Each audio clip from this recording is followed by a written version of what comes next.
કેશોદ શહેરમાં સમસ્ત બ્રહ્મ સમાજના વિદ્યાર્થીઓનું સન્માન તેમજ નવનિયુક્ત થયેલા કર્મચારીઓનું અને નિવૃત્ત થયેલા કર્મચારીઓનું સન્માન કરવાનો કાર્યક્રમ રાખવામાં આવ્યો હતો।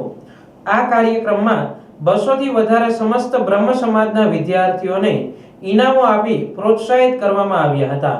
તેમજ 10 થી વધારે સરકારી કચેરીમાં નિયુક્ત થયેલા બ્રહ્મ સમાજના કર્મચારીઓનું પણ સન્માન કરવામાં આવ્યું હતું।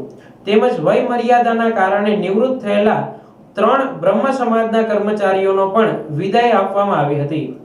આ કાર્યક્રમમાં કેશોદ શહેરમાં વસતા બ્રહ્મ સમાજના આગેવાનો, પદાધિકારીઓ અને હોદ્દેદારો બહોળી સંખ્યામાં હાજર રહ્યા હતા અને કેશોદ શહેરના નગરજનોએ પણ આ કાર્યક્રમમાં હાજર રહી બ્રહ્મ સમાજના બાળકોને પ્રોત્સાહન આપ્યું હતું।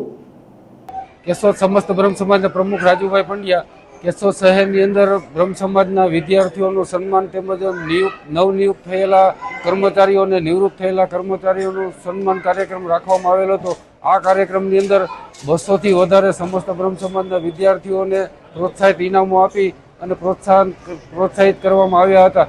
તેમજ 10 થી વધારે કેશોદની અંદર સરકારી તેમજ અર્ધ સરકારી કચેરીની અંદર નિયુક્ત થયેલા બ્રહ્મ સમાજના કર્મચારીઓનું સન્માન કરવામાં આવ્યું હતું।